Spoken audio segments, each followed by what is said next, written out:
we proudly present Hollywood.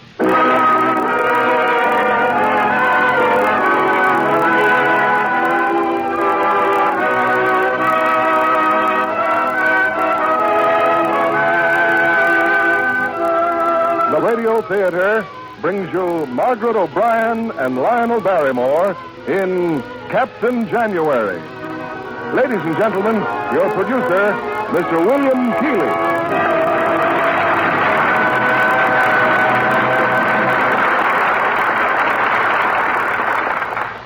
Greetings from Hollywood, ladies and gentlemen. 8-year-old Margaret O'Brien.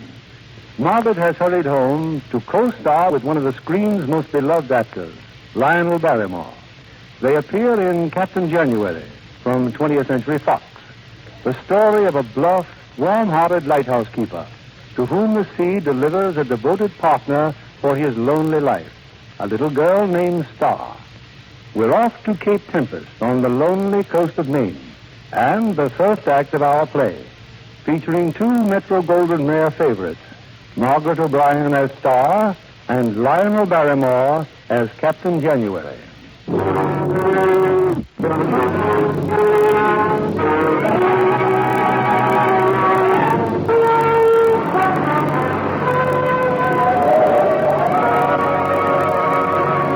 In from the northeast roars a biting winter gale, lashing the rocky coast of Maine and whipping the dull green Atlantic into a white frenzy of foam. Somewhere in a mad mountainous sea, a sailing vessel rolls and pitches, her decks awash beneath a heavy wave. In a last desperate plea for mercy, she lifts her spars to the black sky, and then with a shudder, the gallant craft slips downward to her grave. Shipwright! Shipwright! The hunt is off Cape Tempest! Gone down with all hands! Let me through here. Where's the minister?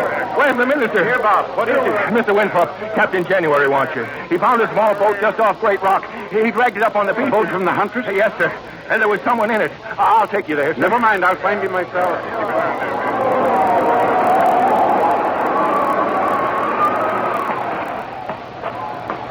Captain January. January. Over here. Take care of them rocks, sir. What heavens did you wanted me? I did, sir. But it's too late. She's gone. She? Who? A passenger off the Huntress. In the drift half a day in an open boat. Come over this way, sir. There she is, Mr. Winthrop. This woman has been dead for hours. Yes. Died saving the little one. Her arms around her, keeping The little one? Look here, sir. Under the tarpaulin. Why, it's a baby. Smiling like a little angel. That's the way she was when I took her from her mother's arms. Captain, we'll have to bring this child up to the village at once. Oh, please, now. If it's all the same to you, I'll just bring her along to my place. Your place? The lighthouse? Oh, why not, sir? I'm cozy up there, and you see... Well, sir, it's like she was delivered into my hands. Like the Lord might have asked me to take care of her for a while. You're a good man, Captain. All right, take her along to the lighthouse. If anyone inquires after her, I'll let you know. Thank you, sir. Up you go, child. Wait. Did you find anything that might give us a clue as to who this child is? No, sir, no. Only this locket. It was held tight in the woman's hand. She'll have to have a name, though, won't she? What kind of a name is there for a baby girl washed up on the beach? With the stars just coming out when the... Hi, that's it. Star. That's your name, child. We're going to call you Star.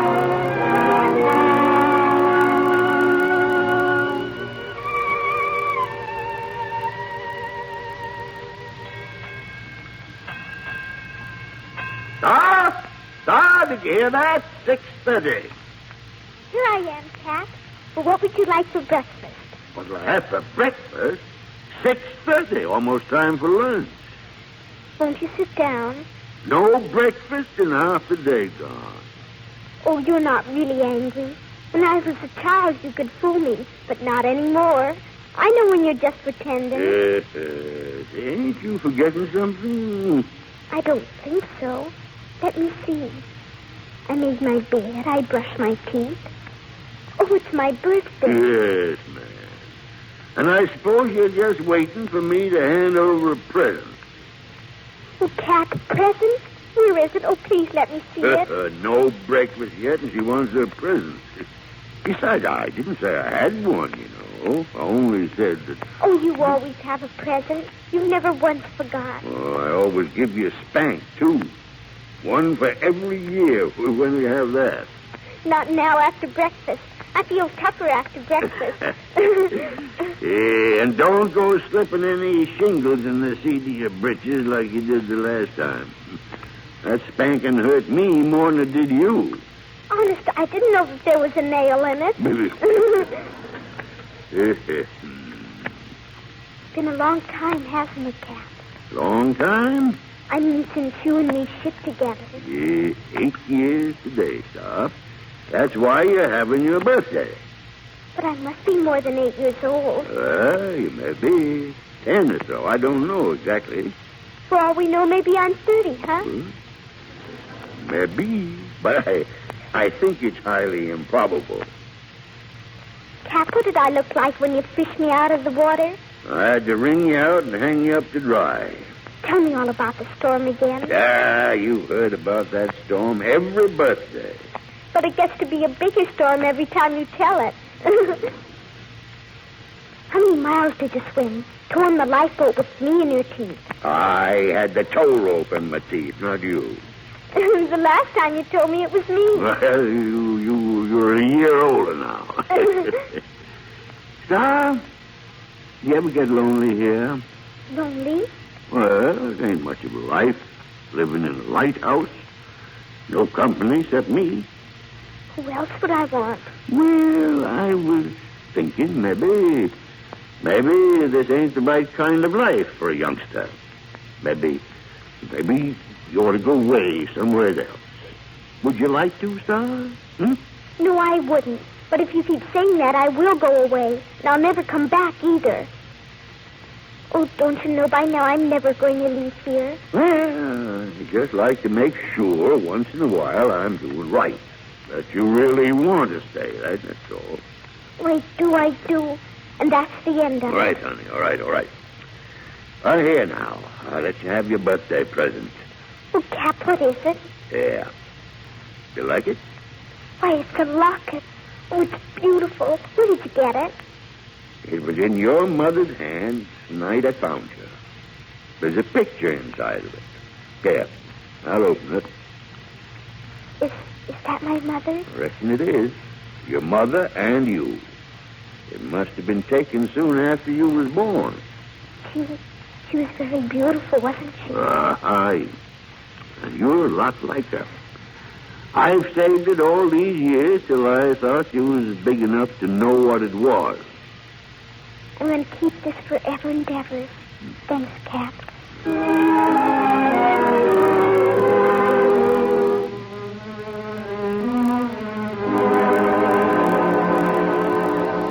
And my mother was very beautiful. And Cap says I look a lot like her.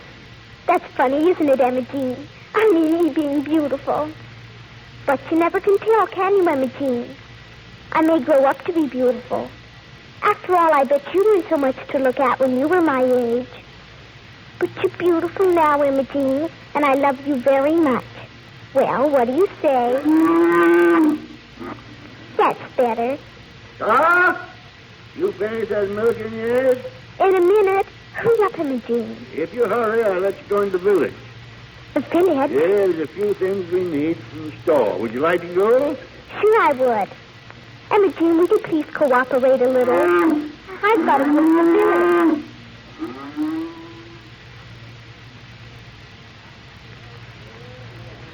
Home, Star. Morning, Captain Jerry. Hello. Captain Nasro. Happy birthday. Thanks. Are you coming over to the lighthouse tonight, Captain Nasro? Well, January ain't invited me yet. Well, I'm inviting you right now. Cap and I are having a surprise party all by ourselves. Well, you better warn him I'm a-coming. There's times I get the idea that January ain't exactly partial to me. Oh, don't worry. I'll tell him to behave. Goodbye, Captain Nasro. See you tonight. Out to there. Good morning, Mr. Carp. Morning, Star. What can I do for you? We need another case of brass polish. Better send it over right away. And don't forget what we get off for being government. It'll be there tomorrow, Star. Tomorrow? We need it today. Well, I'll try, but there's a lot of summer folks up here already keeping me hopping. I'll do the best I can. All right. Oh, how much are these lollipops? 3 cents apiece. 3 cents? What about the government discount? Oh, sorry. 2 cents for you, Star. Thanks. So long, Mr. Carp. So long. Oh, Mr. Carp. Oh, yes, Mrs. Morgan. Who is the little girl? Star? Why, she's Captain January's girl. He's the lighthouse keeper. I wonder why I haven't seen her in school. Well, I guess the teacher who was here before wasn't very strict about things like that. That's why she isn't here now. I think I'll have a talk with that child.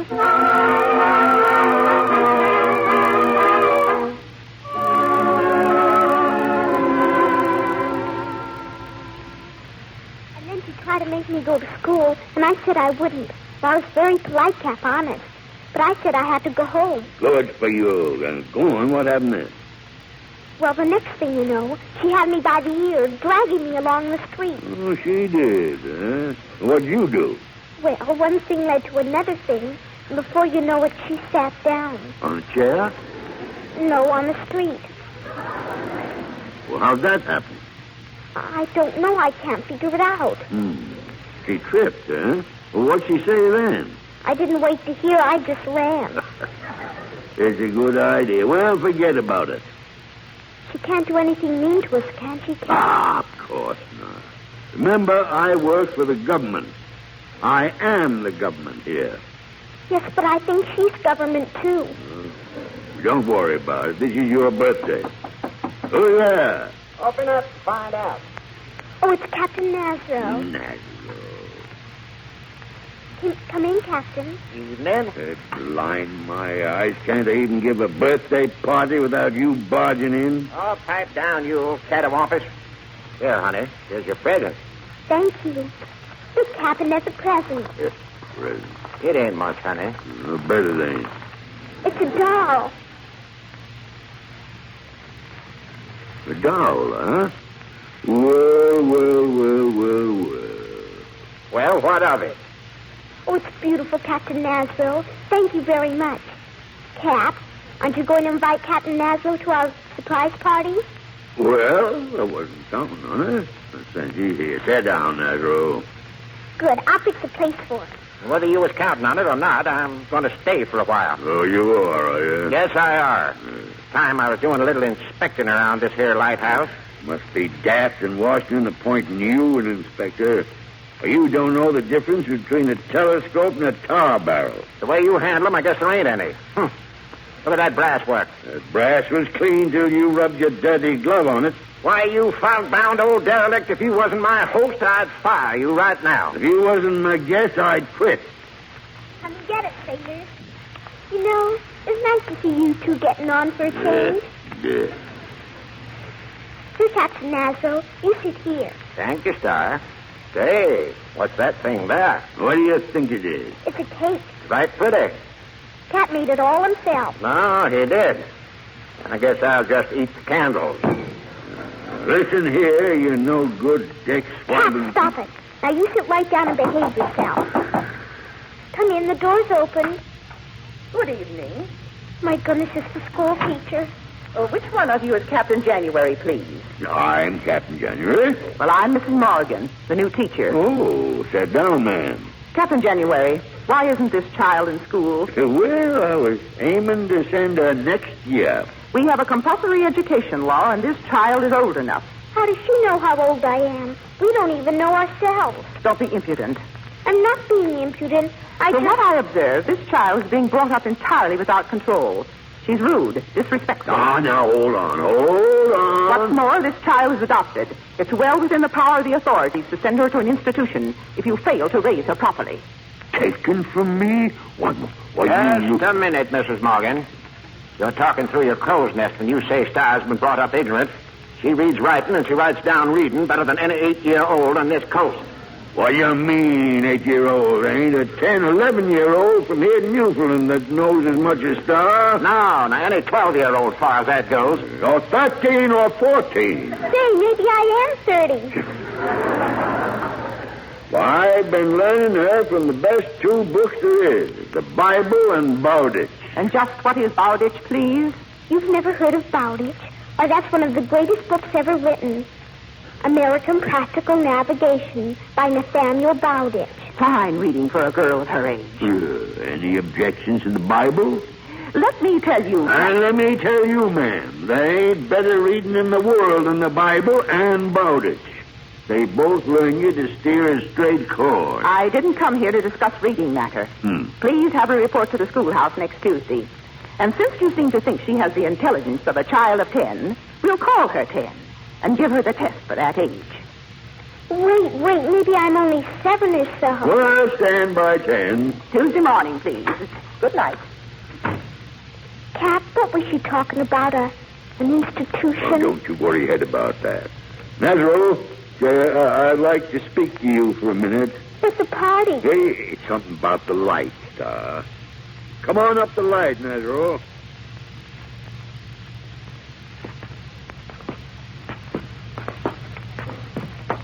Well, you certainly are a lover, January. What was the idea of insisting that Star was as smart as a girl of 10? Well, she is, ain't she? Sure, but why make it tough for yourself? Ooh. I reckon I did put my foot into it. After all, Star doesn't even belong to you, you know. Doesn't belong to me. That's what I said. You've got no legal right to her. You've never even adopted her. She's more than adopted. She's part of me. That's all right, but that ain't the law. You fished her out of the water. You should have tried to find if she had any folks. I did try. Yes, you did. Well, I tried for a while. I couldn't keep trying forever, could I? Anyway, she has no folks. They're all dead. Are they? How do you know? Well, they never come for her. No one's even asked for her. And you're just hoping they never will. What business is that of yours? She's mine. Nobody's ever going to take her from me.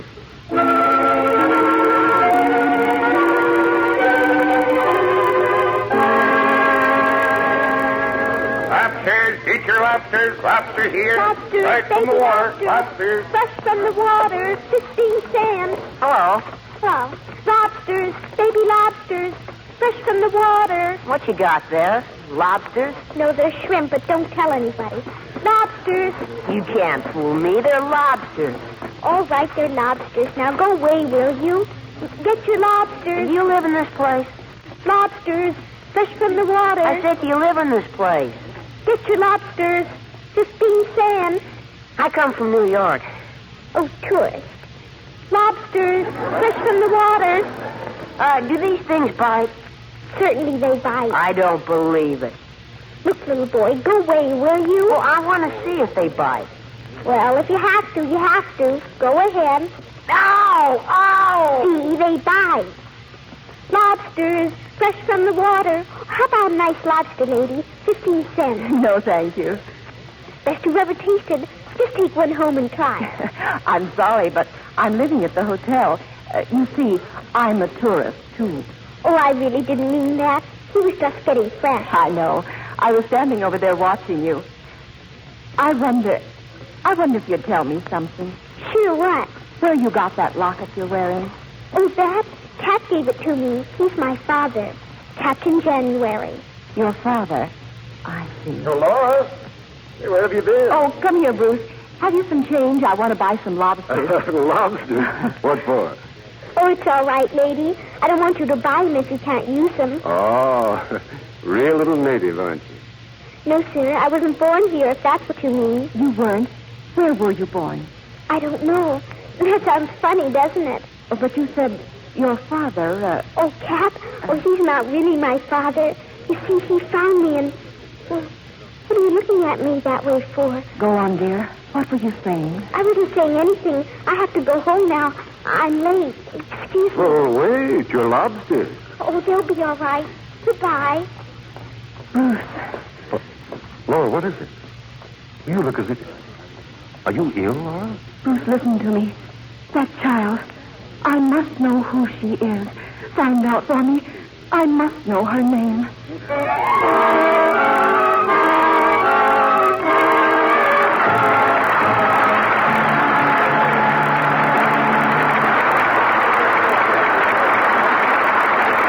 Act 2 of Captain January, starring Margaret O'Brien and Lionel Barrymore, will come to you in a moment.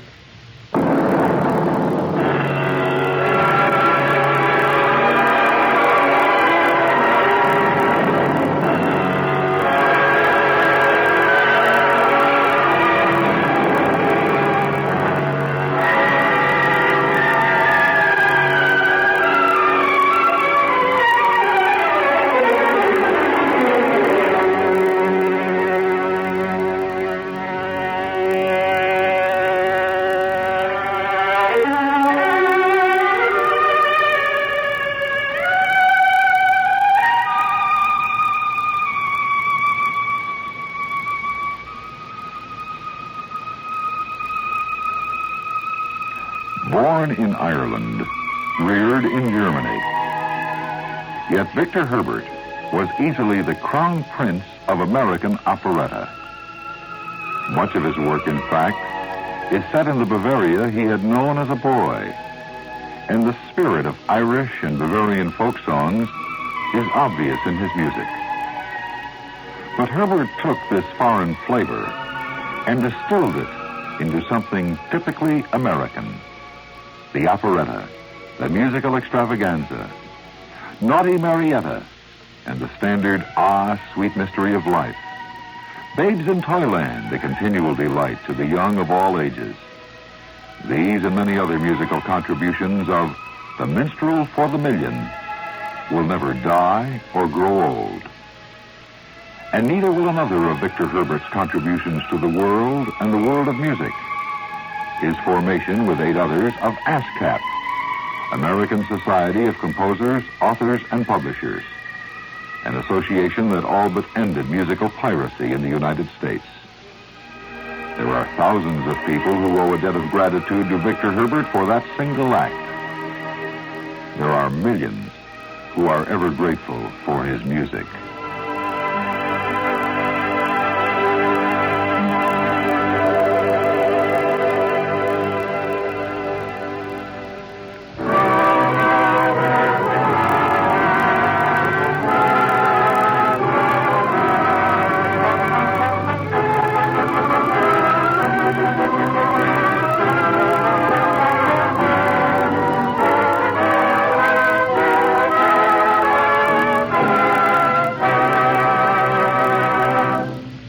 The curtain rises on our second act, presenting Margaret O'Brien as star and Lionel Barrymore as Captain January.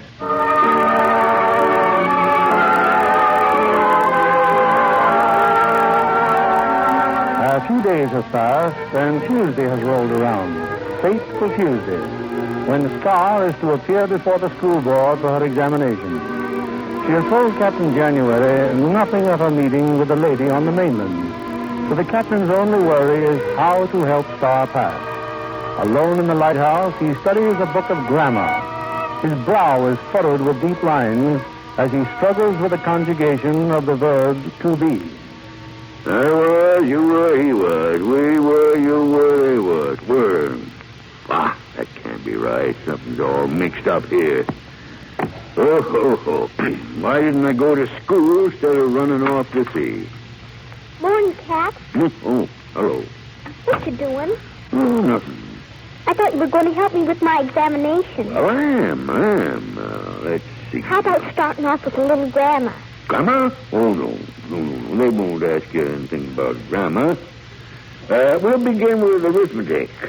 Recite the multiplication by 5 table. Cap, that's kid stuff. Huh? We've got to make it tougher than that. Well, all right. We'll do the 6 table. Go ahead. Oh, but that's for babies, 7 years old. 7 years old and they know the multiplication by 6 table? Sure they do. I never even heard of it till I was 23. All right. Let's get on to geography. Geography, I like that. Oh, you do? Well, here we go now. If you were sailing from Boston Harbor to China, to what point of the compass would you turn the nose on the second day out? Cap, I don't think that's the way they'd ask it. No? Why not? Well, Captain Nazro says... Nazro. Oh, it was Nazro. Did I hear my name mentioned? Oh, what do you want? Nothing with you, you desiccated old crawfish. But I thought I'd come and help Star get ready for the examination. You being so illiterate. Me? Illiterate? Well, I can spell you down, read you down, and figure you down. I can do it with my hands tied behind my back. Oh, no, you couldn't. You'd need your fingers to count on. Oh, is that so? Well, you can't count over 10 without taking your shoes off. Look, gentlemen, this isn't going to help me pass that examination. She's right, but this might help. What is it? Well, you see, Star, I figured it might help things along if we knew the questions they was going to ask. This here is the examination paper. I borrowed it from the schoolroom. Captain Nazro, that's cheating. It is. Of course it is, isn't it, Cap? Well, that's a very delicate point, but we'll talk about that some other time. Let me see that paper, Nazro. Here you are. Now, Star, the first question. If a field is 87 and a half rods long and 43 and a quarter rods wide, what is the length of the diagonal drawn from the northeast corner to the southwest corner? Prove it. Well, what's the answer? What's the answer, Nazro? Well, how much is a rod? How many fathoms? Would it do you any good to know? No. Well, then keep quiet. Prove that heat expands. Wait a minute, what's that? That's the second question. But we didn't get the answer to the first one. Well, we're skipping the first one. Prove that heat expands.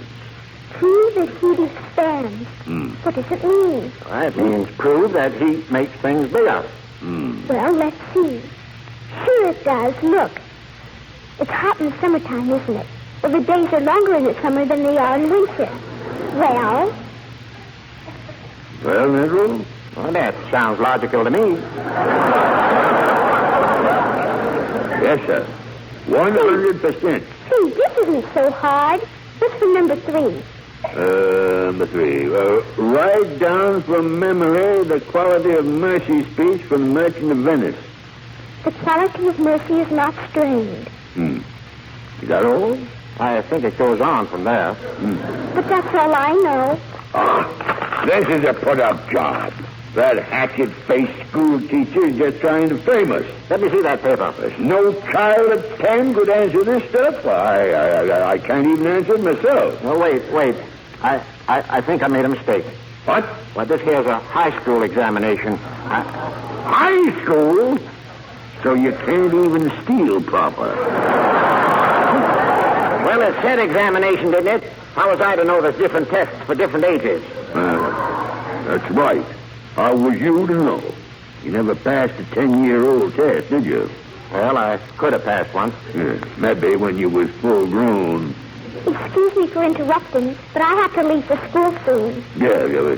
Say, now, with me telling that Morgan woman I was teaching stuff from the Bible, pretty apt to be some questions about the Bible. Well, there ain't many children as up in the book as she is. I know. So, what are the 4 Gospels?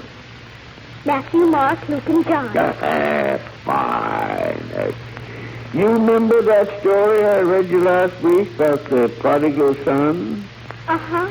The father said, bring out the fattest calf and kill it and let us eat and be merry. Correct.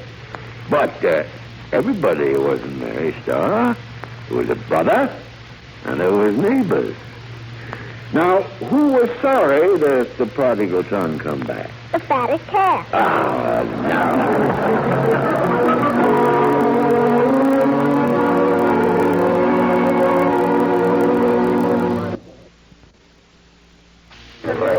Ladies and gentlemen of the school board, I think you know why we are here today. This child, Star January, is to take the 10-year-old test. Sit over there, please. Thank you. We also have another student here, a little gentleman from New York. Gerald is going to summer school this year. Do I have to sit next to her? Please, dear. Oh. Judge Hargrove. Yes? Judge, I've invited you here for a very special reason. I don't believe this little girl is being brought up properly, but I'll let you determine that for yourself. Begin the examination, Mrs. Morgan. Now, children, on the blackboard is a drawing of 8 fishing schooners. Excuse me, but they aren't schooners, Mrs. Morgan. They're catches. What's that? You said schooners, but they're really catches. I don't believe that makes any difference. Oh, but it does. You see, a schooner carries its mizmast, a midship, and a catch is more like a yawl. You see? That will be enough, please. Yes, ma'am. On the blackboard, we have 8 catches. If 4 could carry a load of 100 tons of fish, and 4 could carry twice as much, how many tons could they all carry half filled? Well, Star? Well, in the first place, I don't think you can get 100 tons of fish on a catch. That's not the question. But the boat would sink. Be quiet. Yes, ma'am. Gerald, do you know the answer? Half-filled, the 8 boats could carry 600 tons of fish. Not on top of the water. No muffling, please. Thank you, Gerald. Now, Star, will you please define a relative pronoun? A relative pronoun? A relative pronoun. Surely you know that. No, A ma'am, relative pronoun is a pronoun that connects 2 clauses and has its antecedents in the other clause. Very good, Gerald. Wow.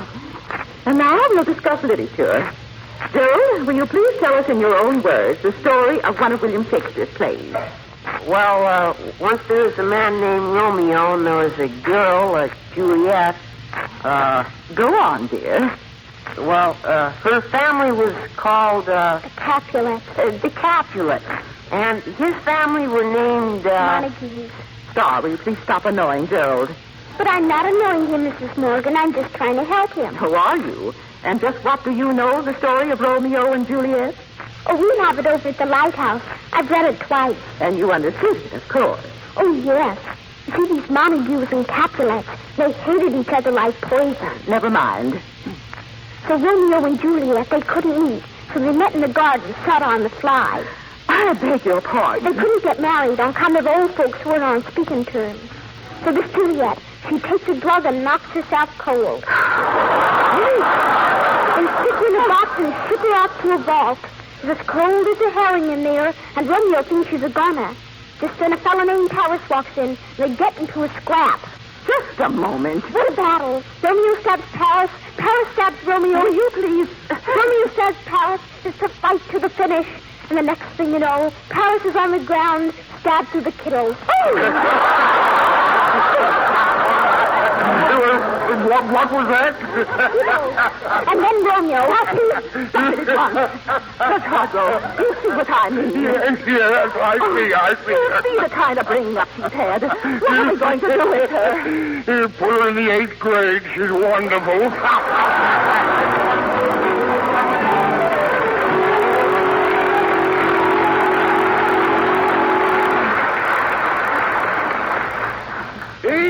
Grade, he says. Put her in the 8th grade.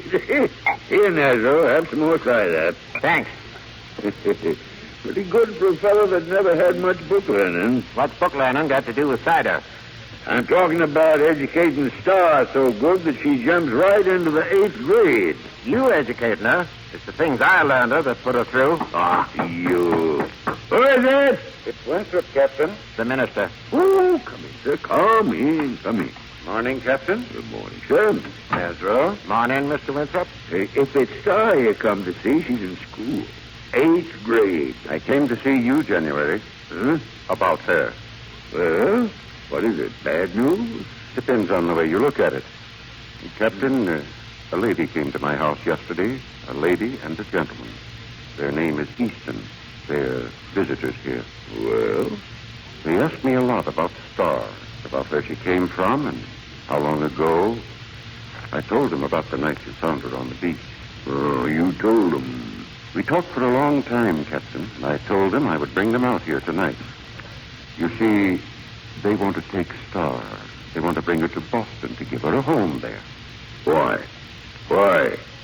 Because from what they told me, I have no doubt that Star is Mrs. Easton's niece.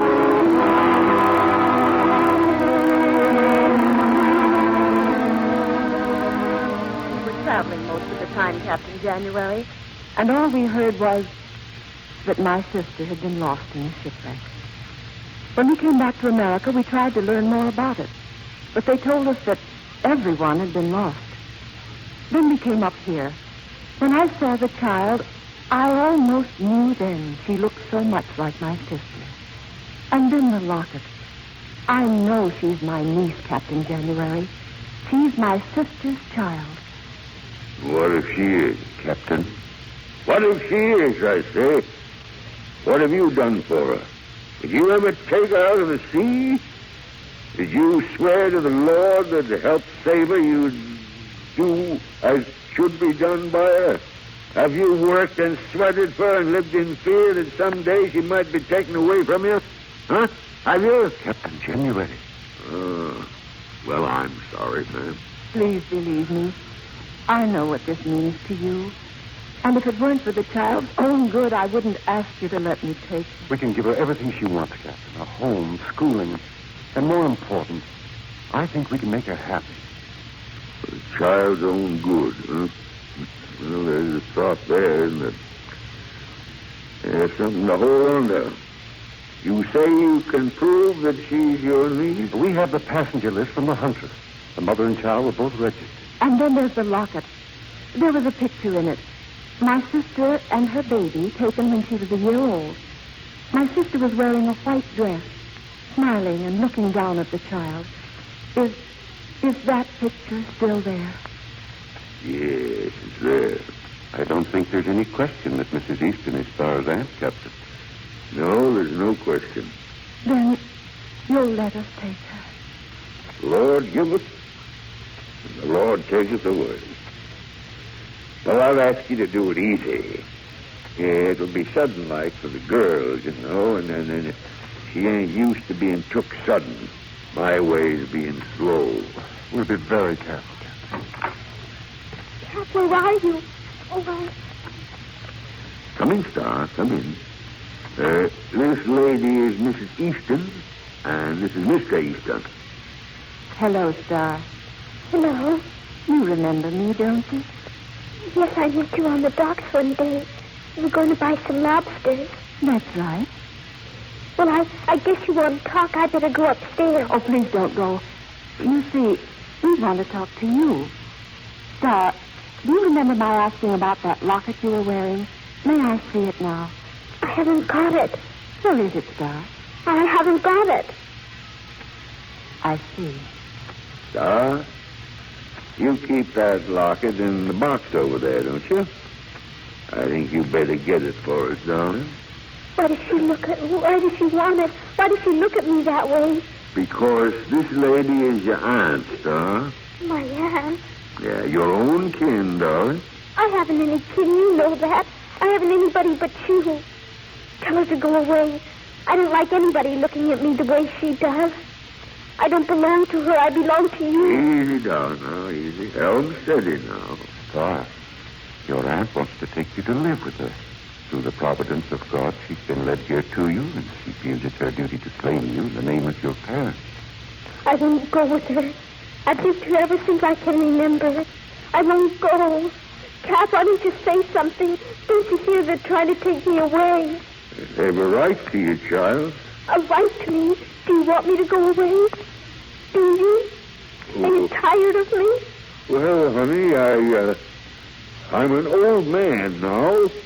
And an old man likes quiet, you see, and, well, I'd be quieter by myself. So, well, maybe it's all for the best. No, Cap, no. You've never ever said anything like that to me before. All you thought about was me. I told you I'd never go away, and then you'd be happy. And now... Yes. And I tell you that I'm needing rest and quiet as suiting to an old man. I kept you here for 8 whole years. What thanks do I get? hanging on to me and hanging on to me. If you want me to say it right out, child, I will. I want you to go off with these folks and leave me alone. Well, if that's the way you feel about it. Yes. All right, I'll go. I'll go and never come back. I'll go, do you hear? Never, never.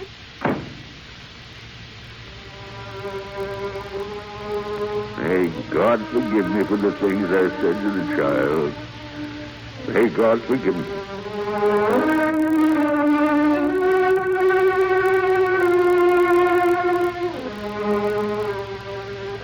I know he didn't mean it, Lord. He's only making believe. So please let me stay here, Lord. Please let me stay with Cat. They can't take me away if he won't let them.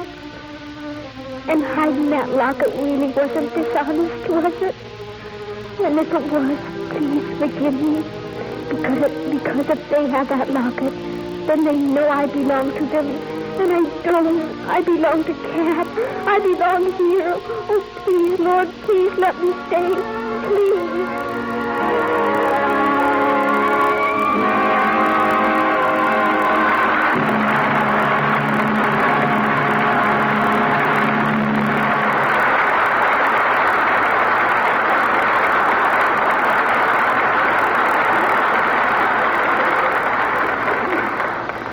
After a brief intermission, Lionel Barrymore and Margaret O'Brien will return in Act 3 of Captain January. We return you now to Mr. Keeley. After the play, we'll bring Margaret O'Brien and Lionel Barrymore back to the footlights for a brief chat. Here they are in the final act of Captain January.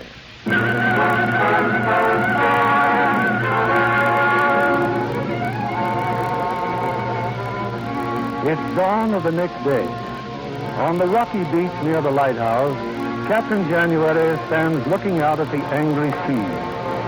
All night long, he's walked the path between the rocks and the lighthouse gate.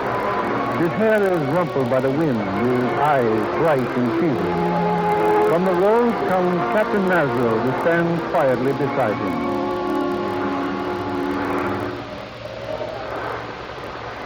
It's fixing up to storm. Aye. Be blowing a gale by evening. Evening. They'll be coming for her then. They'll be coming for Star to take her away. January, I was wondering if, it'll be mighty lonesome here for you for a while. Why don't you come into the village and live with me? Live with you? It's comfortable. Food is good. Who'll be taking care of the light? Well, the light will take care of itself. You see, they're going to install automatic equipment. What's that? Look here. This telegram came last night. Read it, January. 30th this month, automatic equipment will be installed in lighthouses 8, 9, and 10. Inform all keepers their services will be no longer required. I'm sorry, Captain. Of course, there'll be a pension for you. A pension? There's a fine life for an active man like myself. Oh, easy, Captain. Sitting in a soft chair waiting for a check each month. Nothing to do but wait and think. Easy, man. Why, you're sick, January. You better come inside. I'm not sick. You're feverish. Now, come along. No. I can look after myself. All right. I'll be in the village if you need me.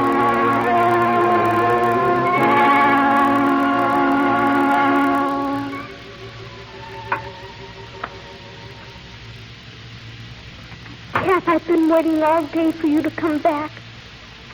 What's the matter? Aren't you going to talk to me? There's nothing left to say.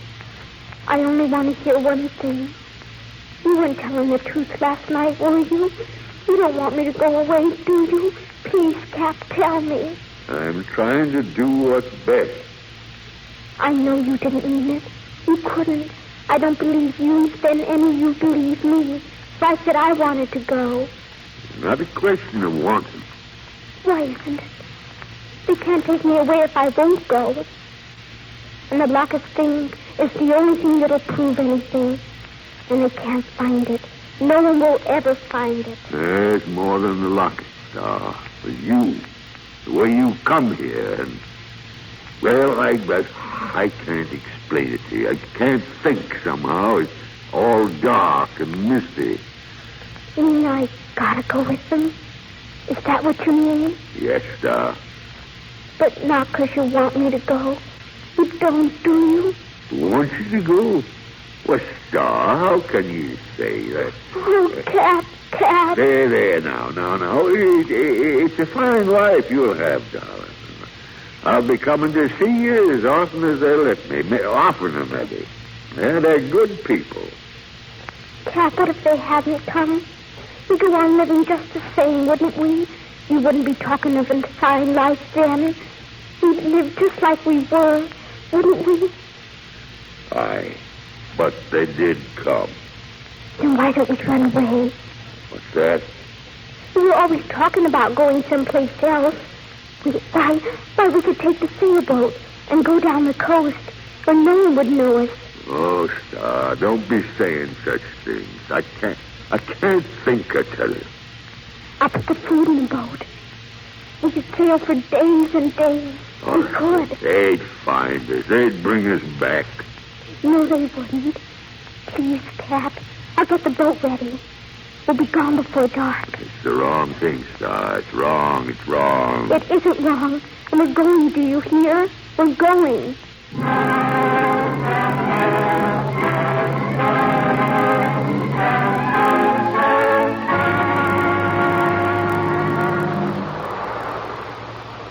Everything aboard? All set. Get in the boat. Oh, wait, I forgot about Imogene. I'll turn her loose. I'll be right back. Hurry back, Star.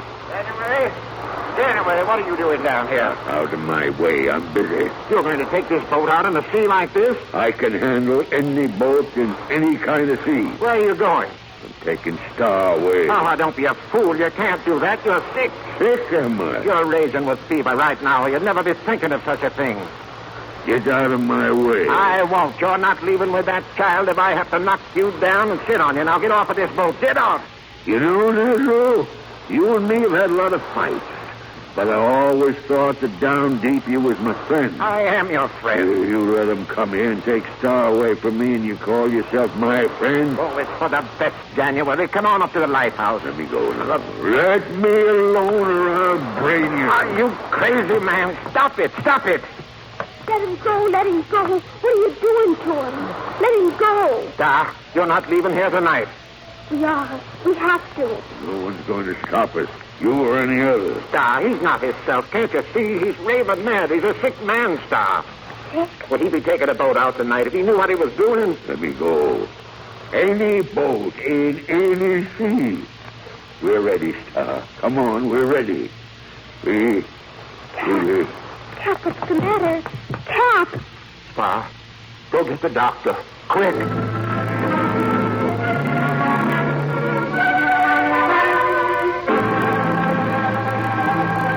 Is that all you can tell us, Doctor? That's all, Mrs. Easton. He's a very sick man. Well, what about the little girl? I mean her staying here. We don't want to take her away. It'll have bad effects. He's barely conscious now. It might be just as well if she weren't here. I've already told her that she's to go with you. You'll keep us informed, Doctor? Of course. Laura, where is Star? I've allowed her to see him for a moment. She'll be right down.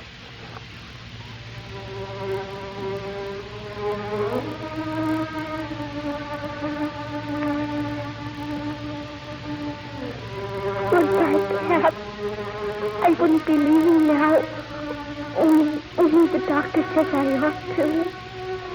But when you wake up, I'm going to try to be back. And don't forget, you're going to come and see me whenever they let you. And maybe oftener.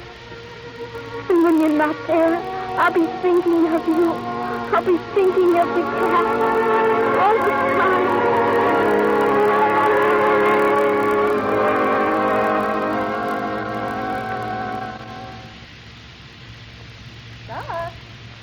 Star, dear. Yes, ma'am. Oh, Star, I've been looking all over for you. Uncle Bruce will be back from New York soon. He'll want to see you. Yes, ma'am. Star, what's the matter? Aren't you happy here, dear? You've been wonderful to me, Aunt Laura. I never had such pretty clothes and things. But that's not enough, is it? Oh, I didn't mean it like that. I've had everything here. You and Uncle Bruce. Why, you've been wonderful. You've even brought the speech house, thinking it may make me feel better. Well, it does, only... Star, dear, you don't have to explain it to me. I know how you feel. Have you heard from Cap lately? Just that he's a lot better. You've been writing to him every day, haven't you? Yes, he answered, too. Only, you know, Cap, he's not so strong on spelling. Mm-hmm. Aunt Laura, now that he's better, do you think we can go and see him sometime? Well, we'll have to wait and see it. Laura? Oh, there's Uncle Bruce. Come on, darling. He has a surprise for you. Hello, Laura. Hello, dear. Well, Star. Hello, Uncle Bruce. Did you bring it, Bruce? I certainly did. Here, Star. Look out the window, down by the dock. Why, it's a boat. You like it? Oh, it's beautiful. It's almost a yacht, isn't it? Pretty nearly. Come on down, take a look at it. Did you sail it up from New York, Uncle Bruce? All the way. I started last night. It's awful big, isn't it? Don't you with me, you rattle brain. I've sailed tops in every sea that was ever charted. Why, it's Cap. Oh, Cap. God, darling. Oh, Cap, I thought you had forgotten me. Forgotten you? Would I forget the North and the South? Would I now? How did you get here? What you doing? I'm captain of this craft. That's what I'm doing. And I'm the first mate. Captain Nasro. Yes, sir, he's the second mate. First mate. Second. First. Second, I said. Second. Oh, gee, it's wonderful to see you two in such good terms again.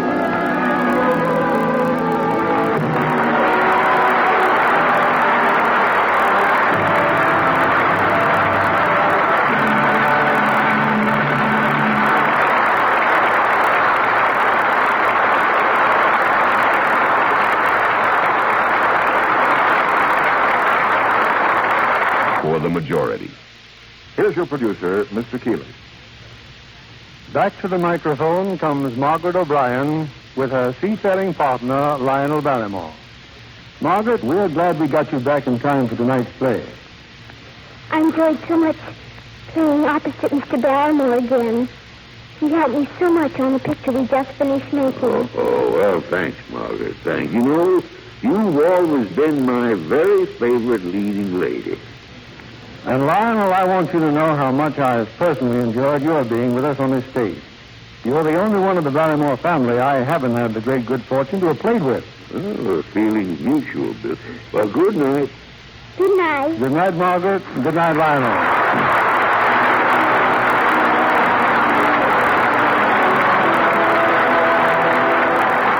This is William Keeley saying good night to you from Hollywood.